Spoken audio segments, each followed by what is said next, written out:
All right. Fire away. Some of this we've already gotten into with Lenny and all that. That's all right. But we can always talk again. Stock questions, and we'll sort of go from these, if you're amenable to that. What do you think that your music accomplishes for you, and then for your audiences also? Well, I know what it accomplishes for me is that it's really a mirror, and you can look into the mirror and see what kind of a person you are. It's a kind of oral mirror, and it reflects back at you various aspects of your personality that you might not particularly like what you see in the mirror. But anyway, you see what it is that you're capable of as a person. You see, by playing a passive musical instrument, that's by and large what happens. You just pit yourself against the instrument, and the instrument being passive reflects your personality. I mean, any musician can tell the personality and characteristics of any other musician instantly by the way he plays his instrument. It's a complete giveaway. I want to follow up on that in a second, but something you said struck me. You say you pit yourself against your instrument. I have heard it said, I'm not sure whether by you or by someone writing about you, that you continually set challenges in front of yourself when you're playing. Try to do something maybe you think you can't do. Oh, I try. Sure. Always. I mean, that's what's progressive meant. I mean, it took me a long while to understand that there were musicians who weren't interested in progressing. I thought that's what all musicians did. It never occurred to me that there was any other way on a musical instrument apart from trying to improve yourself on it and improve your ability. And the way you do that is by trying things that you sometimes won't achieve, and by putting yourself in different musical situations. You see, hence the change from group to group. And as you try these things, so you get a stronger musical personality, and you learn more about yourself as a person. It's very therapeutic. So you do, to get back to the original question, sort of, you do look at your music as a process in yourself, as you said, maybe a therapy, as opposed to maybe stating to your audience an end point of view that you've already reached. Yeah, I'd say the former. It's a little difficult because the first part of your first question, the second part of your first question was, well, what does it do for the audience? Right. This, I'm not terribly sure. I'm far too self-contained, really, to be willing to put my success and enjoyment of music and in music in the hands of something as fickle as an audience. And I think any musician who does that should be wary, because presumably if the audience doesn't clap, then the musician doesn't like it. And I think anybody who waits or relies on an audience clapping for musical enjoyment and fuel and stimulus generally, and everything that goes with musical life, is extremely dangerous grounds, because audiences clap for a number of reasons, almost the least of which has anything to do with music.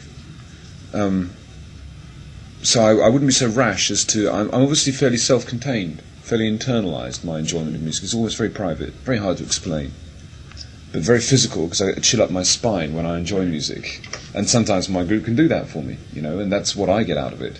Presumably the audience picks up on this. On the other hand, isn't it necessary that you do... I mean, you can't... No, let me start over. That's difficult. It's a different expression, playing, improvising in the studio than it is before an audience. Because, this is sort of a yes, no, I'm all messed up or whatever. It's not a statement like it sounds. Or maybe it is or whatever. That you must react to them, must you not? To the audience? Yeah, I mean... Whether you want it to or not, whether they clap and whether they're sitting there or whether they're staring into their drinks or whatever, makes a difference for your playing. It does, yes.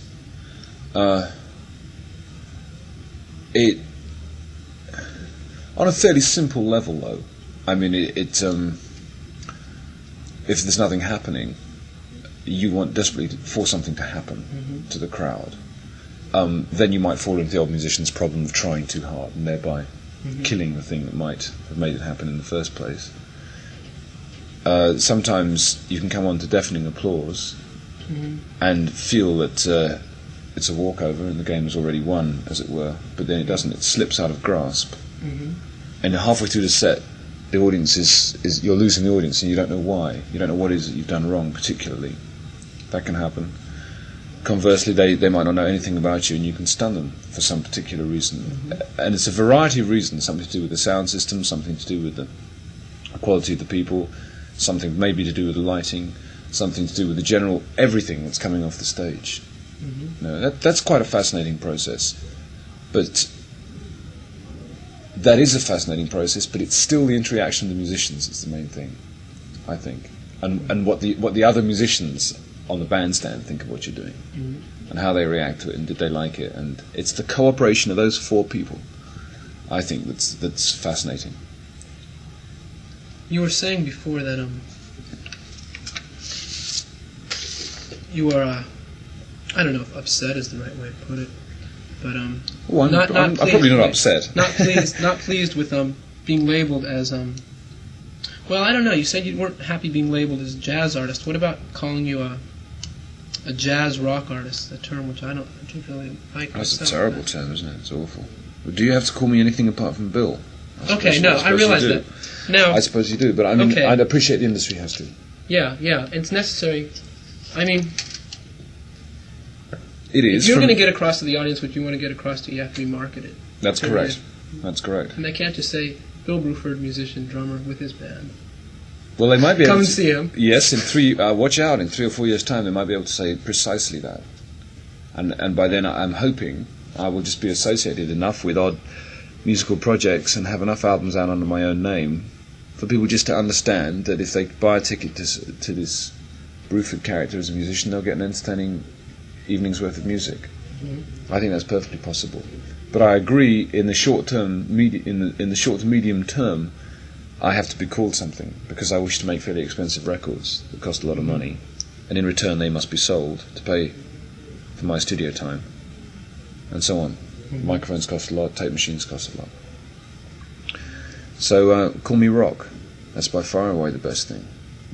You know, because rock traditionally is a very generous kind of thing. It's taken from all kinds of other art forms, and at best it has some very odd people in it. You know, I mean, the different extremes of rock cover quite a lot of music, or used to. Well, it's tightening down now. I was about to say, on the other hand, many of those people who perhaps you might be interested in having hear your music are people whose appreciation for that sort of percussive art form, concretely that, come from people who listen to musicians like Barry Altschul, and who would hear the word rock and go, I don't want to listen to rock. Rock's punk music. Rock's mindless, and that's not my problem. I mean, of course, if the minute you label anything, you alienate the people who don't like the label. So you do me a disservice by labeling my music. However, since we've already been through that, we've agreed that in the short, medium term I need a label. You've got to stick a label on, which means that you will therefore alienate everybody who doesn't like the label you stick on. So since I'm interested in alienating the least number of people, call me rock. Okay. See what I mean? Yeah, I do. Because I mean, I'd like to feel that people actually listen to music out there, but they don't really. They buy types, wedges of music, like they buy Swiss cheese or American cheese. They buy kind of disco, or they buy wads of music. Right. And I'd like to feel that somebody like Barry Altschul also like me, but I mean that's his problem. I can't cater for everybody. Right. You know, I'll just be here. I put an obvious name at the top of the music. I sign my name Bruford at the top, and I hope that it's appealing music to adults. You know, I mean, you can make music for children. I don't really want to do that. I think it's got some adult things about it, which is really what I should do. Let me ask you now about your desire, any impetus you may have to play music somewhat other than well, not somewhat other, because I know that your what you have played and what you are playing runs a pretty wide gambit. But something, let's say maybe straight ahead jazz, maybe a bit more classical in nature. Do you have any desire to do anything like that? No, not really. I have a desire to form a relationship, I think, really, probably with Dave Stewart, principally, which is just a working relationship. And it's a unique relationship and produces a unique writing partnership. You know, perhaps not unlike Joe Zawinul and Wayne Shorter or something like that. Although I'd hate to put myself on that level. But two musicians who work together well and cooperate well and write a lot of music and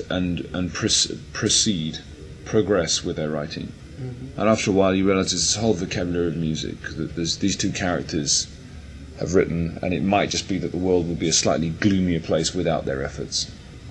Something like that, you know. But I'm not interested in following, you know, particular jazz courses or classical courses or anything of that kind of labelled kind of thing. I'd just like to make some music. There's a fantastic amount of music to be made. Lots of ideas floating around. No shortage of weaponry for musicians. It's a stimulating place to be, you know, and labelling it is insanity, really. I wasn't trying to approach it from that way. Really. No. What I meant to say really was, as I see it, my prejudice, I guess, that when I speak of jazz, I mean an approach that's thoroughly acoustic, where you're nice. much more freeform. And from classical, what it means to say is that you're, in a way, you're at the opposite end of the spectrum. What you're playing is written, and there's very little room for improvisation, but at the same time, within that format, there's incredible room for your soul to express yourself. That's correct. Yeah, really. That's correct. I'd agree with that.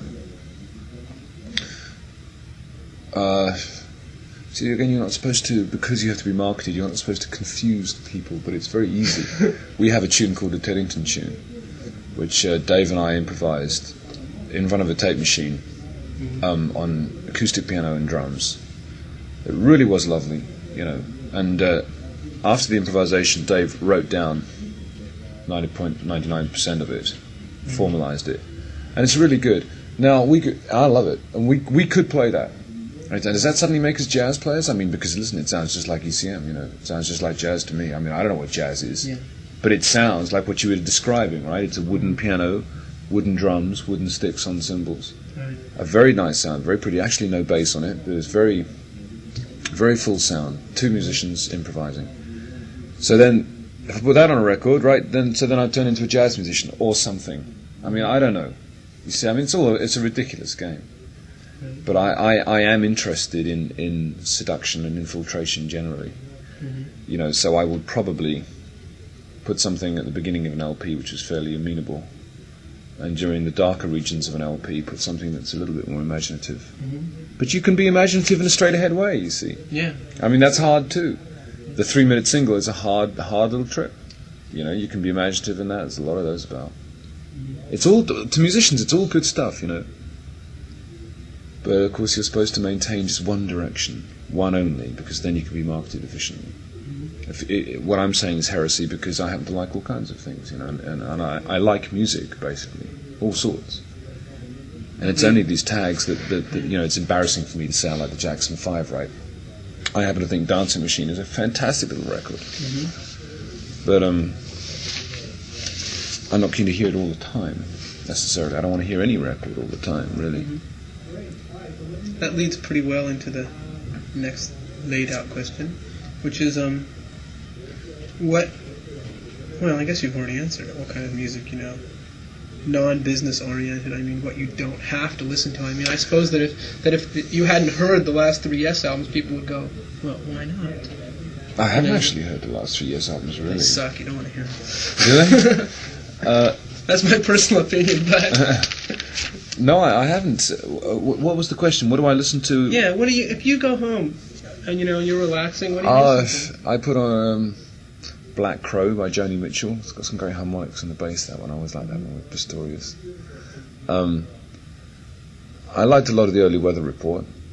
I have some classical albums that I more or less stole from Polydor Records in Canada. Mm-hmm. The Deutsche Grammophon stuff is lovely. I must confess to liking ECM music.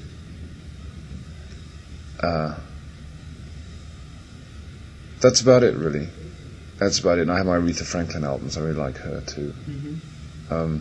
I like black vocal singers. black vocalists in general, black vocal groups. Mm-hmm. You know, I loved Sly, loved him to death. I thought he was great for a while, around Sly's greatest hits around that time. Mm-hmm. Coy Tyner, fantastic. That's about it. I'm not a very, as you can see, I'm not a very widely read musician. I don't have very advanced musical listening tastes. I'm just telling you what I happen to like playing. Mm-hmm. You know, those are my favourite records. I don't really make a habit of buying, you know, Guatemalese music, right, and studying it. Mm-hmm. I'm not a musicologist in that sense. Mm-hmm. I should maybe do more. I'm lazy. Does what you do listen to affect what you produce at all? Yeah, I think so. Very much so. I always wanted the first things I wanted to write, quite apart from being different as possible from Yes, Genesis and King Crimson, I wanted to use some of the speed that those of the bebop lines, you know, the fast-moving lines that jazz players used to use. Mm-hmm. They throw away these lovely heads on tunes and then solo like mad. And I really wanted rock players to use that, well, to use that in an electric context, very fast, top of a tune. And I wrote 4 lines immediately, and one became Beelzebub, one became Sample and Hold, one became If You Can't Stand the Heat, and the 4th one, which is yet untitled, called Line 2, imaginatively called Line 2. Mm-hmm. And those are all fast-moving top lines, which are played rapidly, usually 16th notes, pretty quickly, and then sort of spat out. And I wanted to hear that in an electric context. Never had done, because groups like Genesis and that kind of thing, the ideas come so slowly, the melodic ideas, you know. For that, you then needed a counterpoint, and you need an American to be able to play the electric bass, too. Americans play it much better than the English do. So, yes, I happen to like that, so I'm sitting there writing an LP, and I'd like some music that moved at that speed to start with, you know. It's only an aspect of actually what the group does, but we have four tunes specifically written with that kind of thing in mind, at Ornette Coleman speed, but played in an electric group in front of rock kids who think they're hearing rock. Wouldn't you say that maybe that follows in a way, I guess this is Dave's influence, but follows in a way the type of thing that Hatfield and North did in groups like that? Gong did things like that? Oh, Gong? You don't sound too pleased with that. I don't think Gong did anything like that at all. I don't remember anything like that. You'd have to give me a tune in question. I didn't hear an awful lot of Hatfield and North's material actually either, I'm afraid to say, so I can't really comment on that. I hadn't really heard it. No. I hadn't really heard that kind of thing. Not in English rock, that's for sure. Dave played some fairly funny music with odd kind of meters and things. Yeah. Egg, he did a lot of that. Right. But I mean, a lot of people have messed around with meters, and they're fun. They're really fun. People are getting much better with them now. They're much more subliminal. You know, you don't hold up a flag which says, "Hey, this is an 11:18 time now." You know, you just do it, and it sounds like it might be in 4/4, but it's kind of not. You know, so we're getting better with rhythm. In terms of your what you think you might have accomplished for yourself, your personal perspective and growth, what did your time with Genesis do for you? Well, largely non-musical things. It got me back to America. It was at a time when I wasn't sure whether I could or would or knew how to anymore play in big places. Not that I'd ever done very much playing in big places. That's another whole buzz in itself. That's extraordinary, playing in Montreal Forum with 17,000 people there, kind of thing. That's extraordinary. Because a lot of people thought I did all that with Yes, which I didn't. I only ever played small places with Yes, then left the group before it made big places. And Crimson played medium-sized halls. I'd never played in big places, and here was an opportunity to do that, to get me back to America, generally get my act back in action again. I'd kind of been lurking in English session music for a while, you know, with sort of totally unknown groups, you know. And I, with my eyes, as they have been on the future for a while, with a view to recording my own music, I wanted to come back to America just to say hello and that I am here, and please do not forget that I shall be coming up with an album in about a year's time. So it was largely non-musical things I got out of Genesis. But it was fun to play. Easy as hell. I mean, a pleasure to sit down and somebody tells you what to do, fantastic. This is presumably the life of every session musician out in the street there. Mm-hmm. Somebody tells you what to do, you do it, and that's it. You pack up your sticks and go home to bed. Forget all about it. I couldn't believe it. Easy. Money for a rope. In comparison to what I do now, which is I wake up thinking about it, and I go to bed thinking about it, you know. Mm-hmm. I worry about the bass, and I worry about the keyboards, and, you know, the reverb unit on the keyboard's broken, the harmonizer's shot to bits. You know, what tune are we going to do tomorrow? How should we rearrange this? This isn't sounding good. You know, that whole thing, which I've obviously opted for, but is tiring, very tiring. And I have a lot of energy, but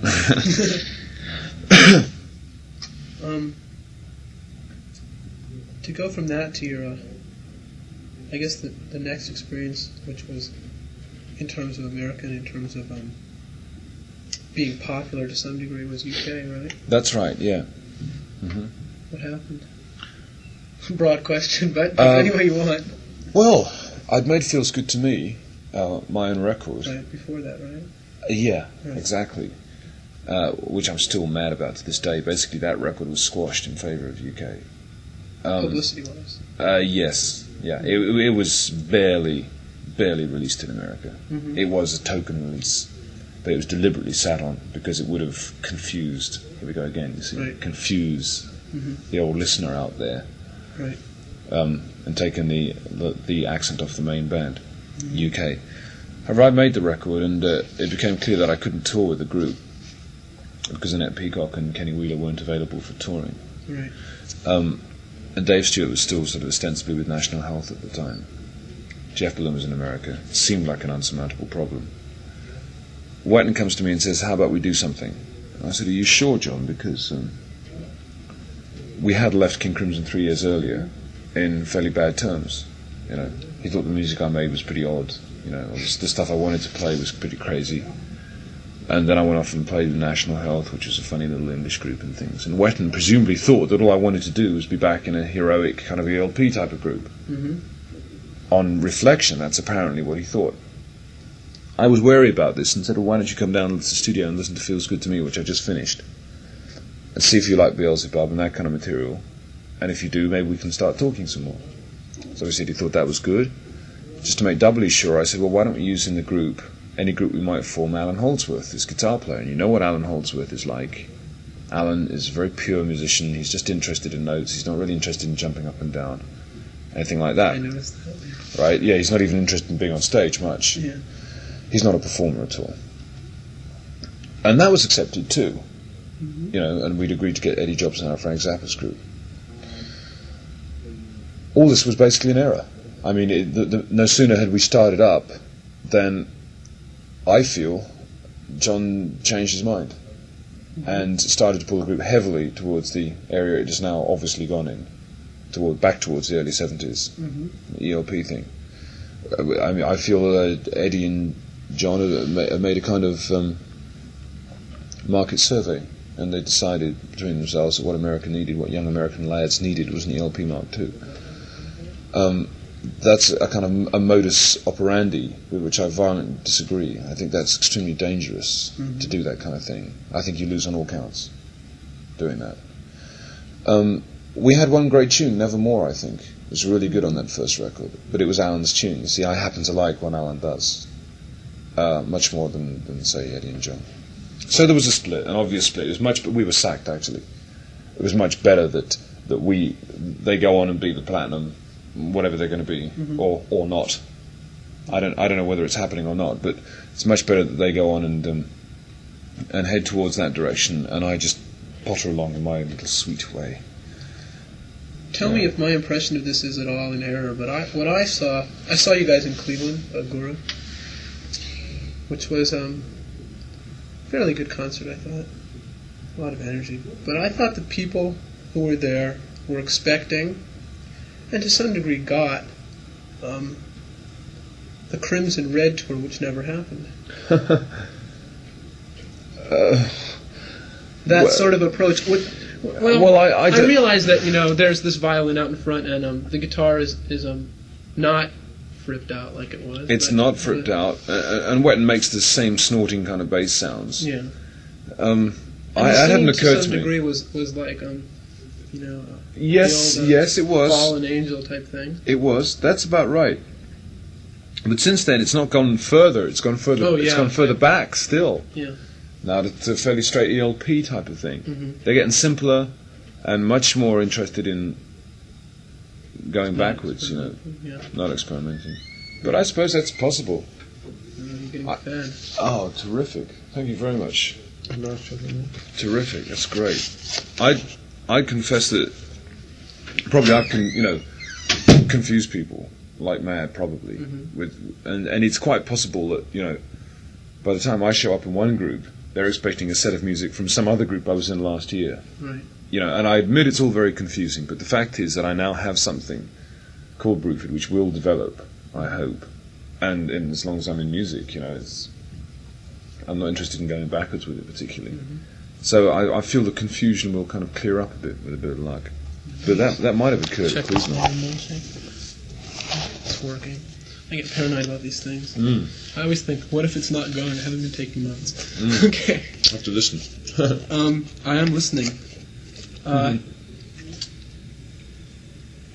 Were you, at the time, and now in retrospect, 2 questions, I guess, pleased with what you did, or I guess, to make the question fair, did not accomplish with Crimson, with Frith in particular? Oh yeah, I'm really pleased. Really pleased. From a personal basis, I was really terribly closed musician at the end of Yes. I had no idea about any other kind of music at all, or that there was any other way of playing. I thought everybody argued about everything all the time. How much of that is... And talked all the time, and prepared all the music all the time. And in Crimson, it was just... Nobody said anything much, you just kind of improvised and got on with it. How much of that is Fripp and how much was Jamie Muir?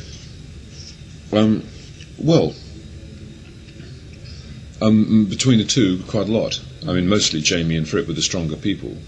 And I was interested in what they were doing. I don't think John ever really understood what was happening. And David Cross didn't quite have the technical ability and robustness to compete. But I certainly understood that Jamie was a most interesting character and looked at drums totally differently. It was very, very good for me. And I think I came up with some quite good stuff, I agree. Well, I hope so. Yeah. Let me ask you your reaction to him. Last week, I think it was, or something. Your good friend Robert was in town. Oh, yeah. Doing a bizarreness with tape loops and such. And he was down at Tower Records, talking, as it were. And in response to some question or other, he said that he didn't like working with virtuosos at all. And he expanded on this, and then I asked him whether that was what had made him unhappy with Crimson, to which he responded, if you consider them virtuosos, to a great deal of laughter from the audience and no further remarks from him. Now, talk to that, to his attitude, which is sort of, as I take it, screw Crimson at this point, from his point of view. Oh, well, listen, I mean,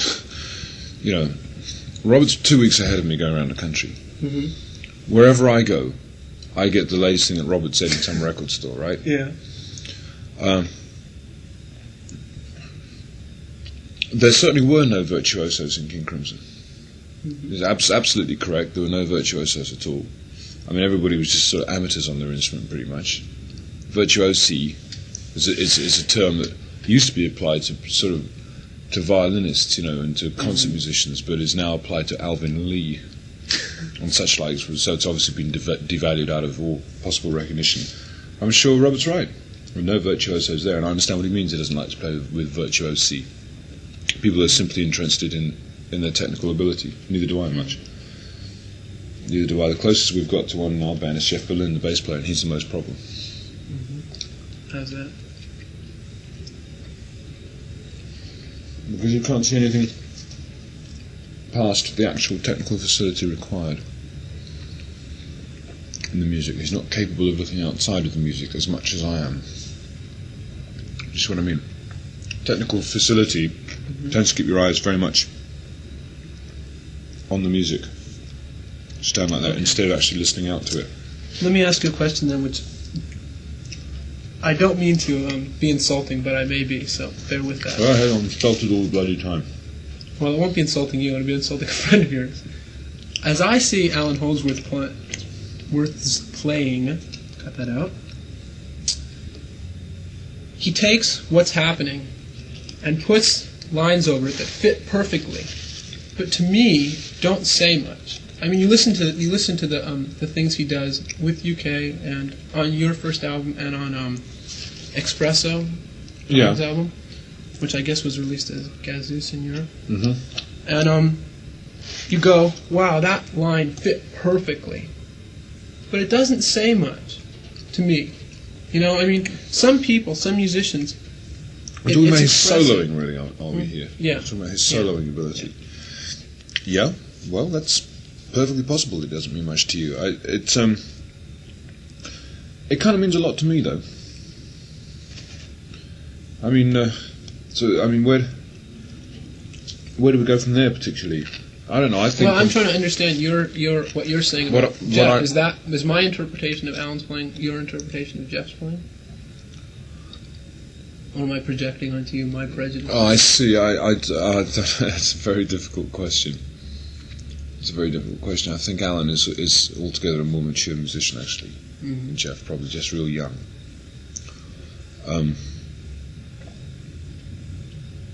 Lots of people hate Alan's playing. Always a sign, of course, of a good creative artist. Mm-hmm. Lots of people hated Annette Peacock singing, and the other half love it violently to death. Mm-hmm. I don't know. I could talk about the speed of if you slow some of Alan's things down and actually listen to them, they are incredible. Yeah. The little gems in there. Mm-hmm. You have to listen to music pretty quickly, or else it just appears to be a shower of notes.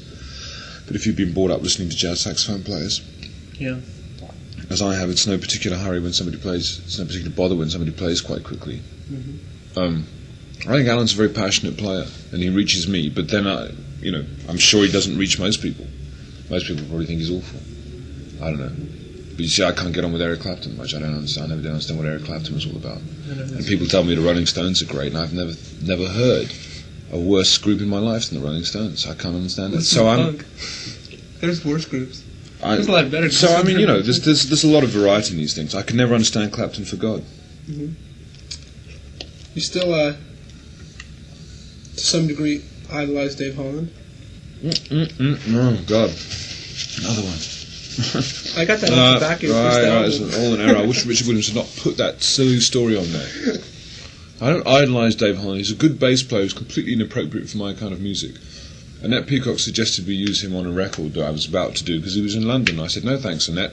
You're the wrong kind of musician, but I've got Jeff Bullen to do it. Right, she says. That's the end of that.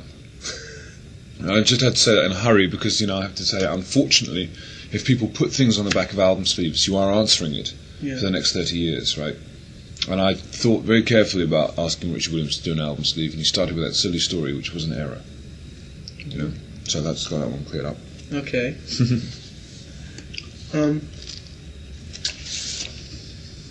What are from your point of view, what are some of the sessions you've enjoyed more? And I guess in the same way, ones that you haven't enjoyed but think that they've done good things for you? Oh, it's hard. It's funny, I don't terribly think about enjoying music an awful lot. Isn't that awful? It's kind of, I just do it. Strange. I mean, Red was a horrible record to make, but in fact I really like One More Red Nightmare. That was really some humorous drumming on that, I thought. Mm-hmm.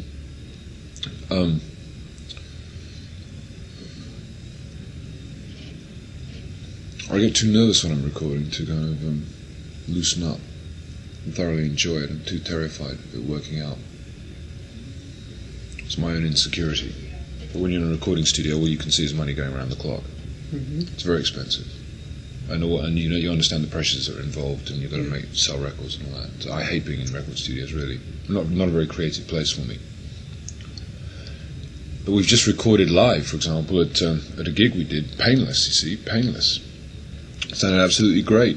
We're going to make a promotional LP out of it, limited budget type thing, that's easier for me. So in record studios, I'm more or less so terrified of the whole proceedings that I put in a pretty poor performance. But I'm feeling we're close to the edge that we made a hit record there. That's about the only time I ever thought that was really good. Mm-hmm. You know, Close to the Edge was good. Much of Crimson Stuff was recorded live anyway. Yeah, Red was good, but no pleasure to play at all.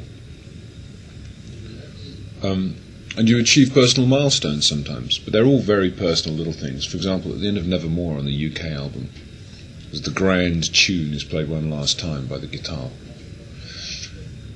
And Alan wanted a bar stretched. It's quite hard to do really on drums because they decay very quickly as an instrument. Mm-hmm. But if you have a slow beat, 1, 2, 3, 4, and then 1, 2, just stretch it and stretch it and stretch it, and just sort of majestically catch the next downbeat. Mm-hmm. I find that very difficult to do. And he pushed me into doing it. Right, it really worked at me to do it, and I sort of, it was a blinding jump, and it was a really great moment, you know. So you have personal triumphs on record, which mean presumably nothing to anybody else, you know. Mm-hmm. Which is what we got back to earlier in the conversation. I'm not about to wait for somebody else to tell me my record's good, you know. I know when I've done something, I know when I haven't done something. So I'm fairly internalised in that way. Mm-hmm. And naturally enough, Jobson and Wetton didn't. That was the only piece on the album they didn't care for at all. Not unnaturally. Yeah. I don't know how Robert can enjoy playing with himself so much. I don't know. I thought for me the whole thing about music is playing with another person. It's a cooperation between the two that I find on the other pleasurable. hand, his discovery of himself, what you were talking about before, that it's a process for you. His discovery probably is that he wants. It's not interaction. Your discovery is interaction, right? It's like, how do you react to Dave and to John and to mm-hmm. Jeff, and what does that say about you? And his is, what do I say about me? Well, I guess, and the tape recorders or whatever. I don't know.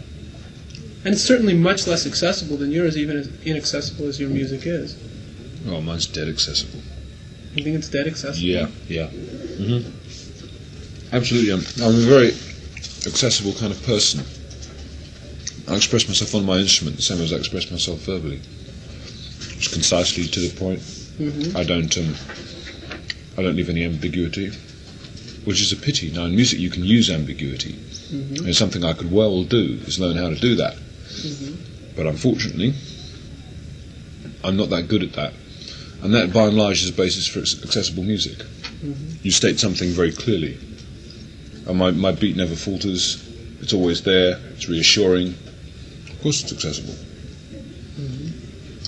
But with that steady beat, you can then play some quite odd harmonic things, I think, and still keep them accessible because the beat's there. You know, it's something to do with that firmness of beat in some way that I think makes it accessible.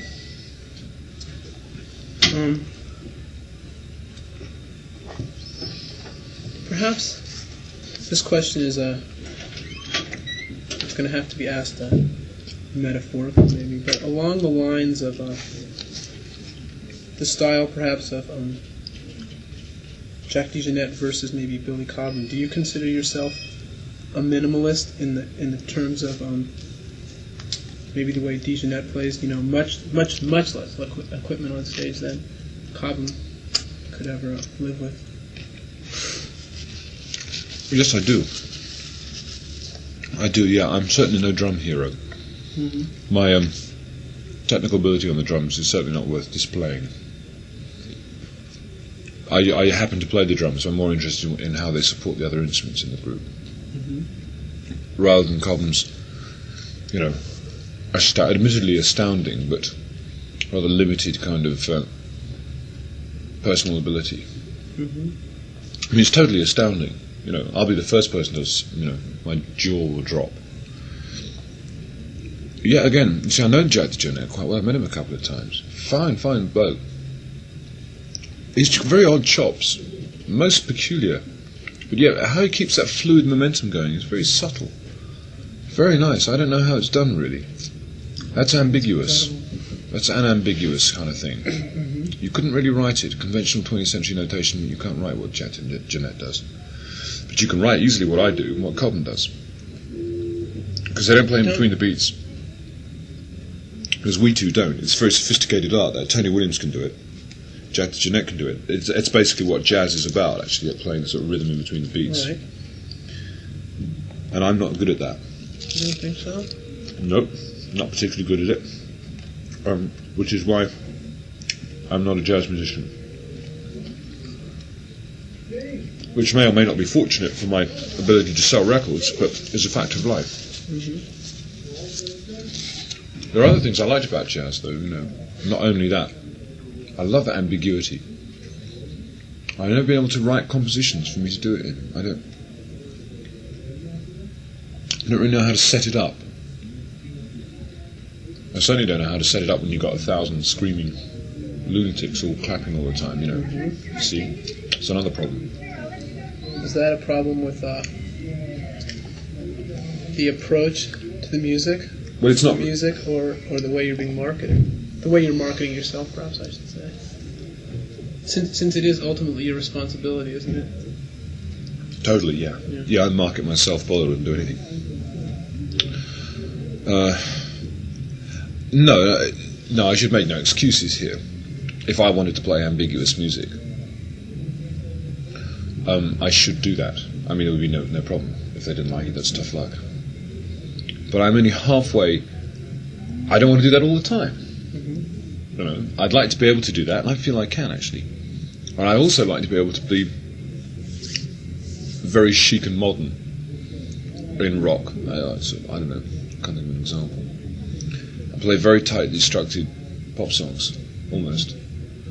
But with some very neat little hooks and catches and rhythms in them. Mm-hmm. Which is the kind of thing I used to do quite well at the bottom of Yes. I think a group like Camel does that. They're a bit wimpy. No, I can't. I'm sorry, I'm not very good at expressing myself on this particular point. I'm being too ambiguous. There's a wide range of music I really feel I can do well, actually. Mm-hmm. The regrettable thing is that you're only allowed to play one damn type, apparently. You see what I mean? Mm-hmm. You have to be very careful that you don't confuse the public. More important, you don't confuse the record company, actually. Put your record out. On the other hand, there are people who get away with doing that. People at different ends of the spectrum. Yes. Frank Zappa. Yes. Fred Frith. And yes, but on true. the other hand, neither of them are radically popular. He makes money, but not unpopular. Jesus fucking as much money as Frank makes, I'd be well happy. No, I'd agree. Mm-hmm. It's just a question of time, actually. I mean, I'm new to band leading. Mm-hmm. I'm new to working with Dave. I'm new to composition in general. But I have no real problems. I can pretty much do what I like. I can put a singer on a record, leave singers off. I'll probably play the Teddington tune shortly on some LP or other. But then again, it might be followed immediately by something really tough and really catchy. I don't mind any of that at all. I like all that.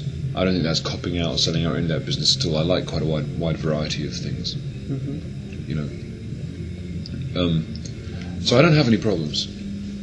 I don't mean I was beginning to sound cynical there for a minute that I was being restrained by the audience or the record company. It's no problem.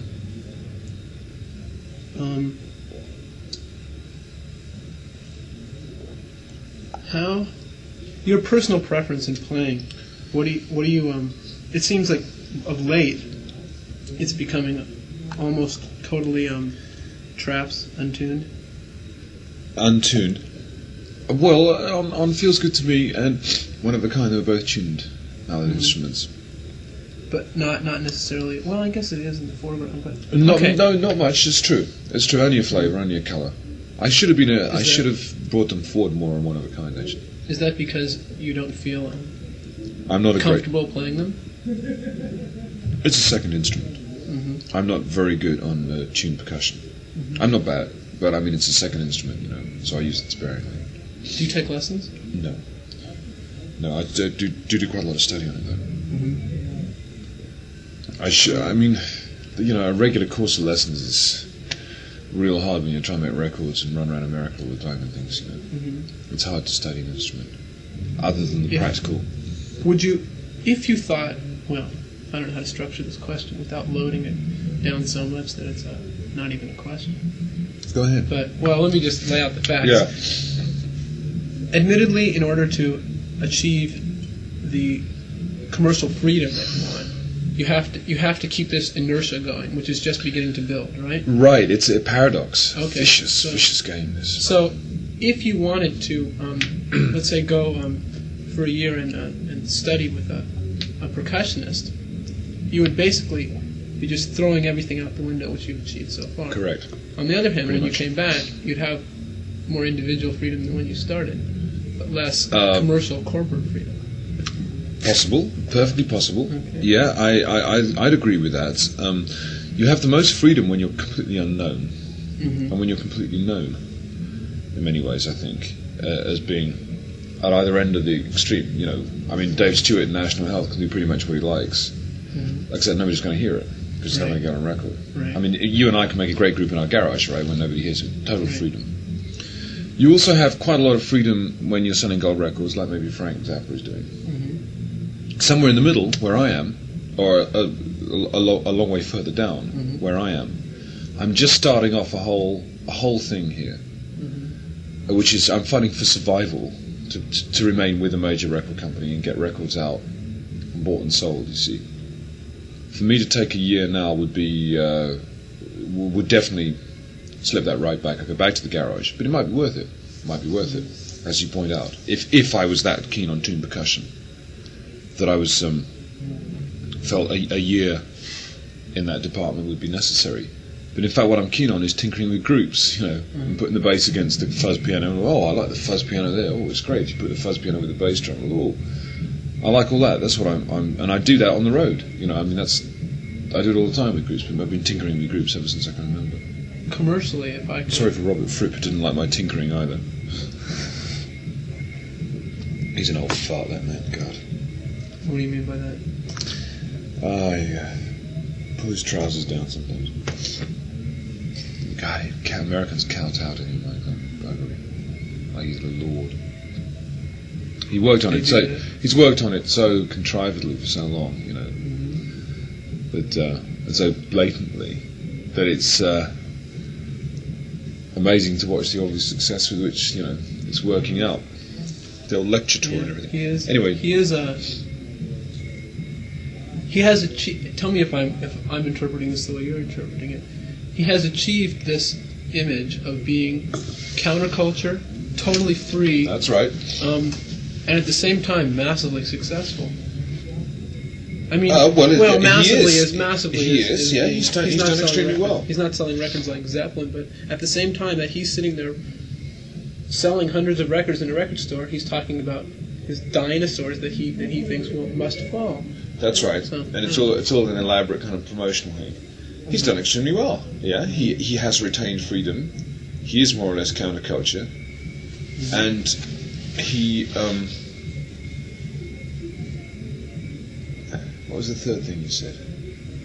He's retained freedom. He's more or less counterculture, and he's more or less successful. He's got a plot of land in Cornwall and everything. For his little school, he talks about. That's right.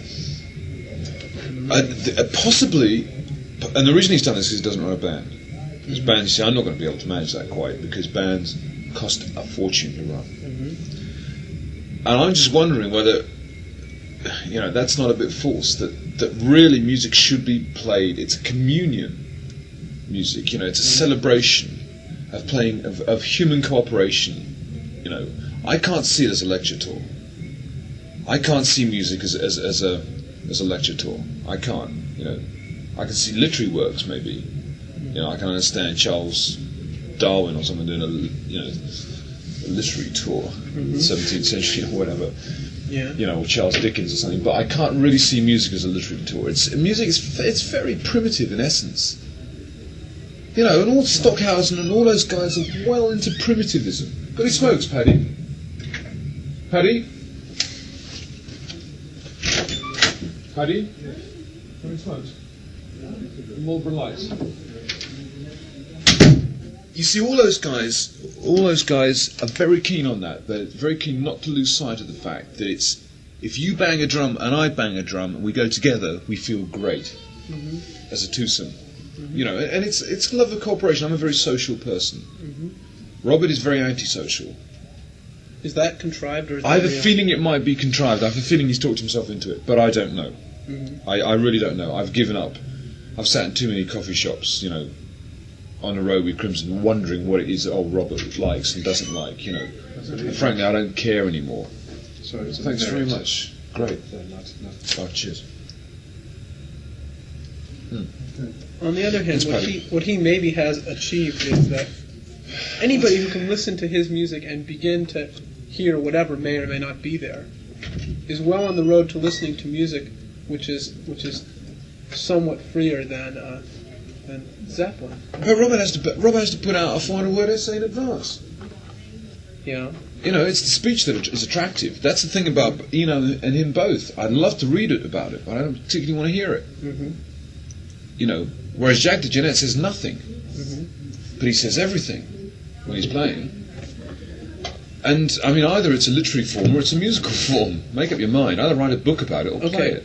But it is, words by their very essence of being analytical are more easy to approach for the untrained mind. Oh, excuse me. Right? That's correct. Healthy Right. California is too much. This is true. Okay. That's We all have our own vices, don't we? I'm sorry, we're going to have to wrap this one up when you finish answering the question. Hello. Mike, Glenn, Bill Bruford. Mike. Mike. Sorry, Mike. Mike's what's Cashbox. No, what I was just going to say was that it's either words, in which case you use a language, or it's music, in which case you've developed another language called the musical language. You see, there's no point in talking really about musical. I spend an awful lot of time talking about it, much too much, actually. But it's really, it's as I said, you know, it's a celebration, much more. Before we get kicked out, I wanted to ask one more question. I know you got loads and loads of these interviews, and there must be something. Right. There must be something which nobody's ever asked you, but somehow you just wanted to say. Yeah. Have people hear. Everybody's going to read this. On this? Nobody's going to read it, but that's beside the point. Nobody's going to read it. Some reads that message to paper. your readers, you mean? Oh yeah. It's also, this is going to go out on the radio. It's the second in Ohio. highest circulation paper in California. News and Great News? Something Yeah. I want to say. Nobody calls me and tells me I'm going to fucked up. But anyway. Exercise choice. Say something outrageous. I just said something outrageous. Oh, I meant, yeah. No. I said it. That's outrageous. You know, I mean, that's heresy in modern music, you know. I mean, don't be afraid of it. It's all good stuff. Music. Exercise choice. Don't just swallow the same garbage time and time again, you know. There's plenty of other things to listen to. How's that? Put that in there. Okay. Good luck with Thanks. with your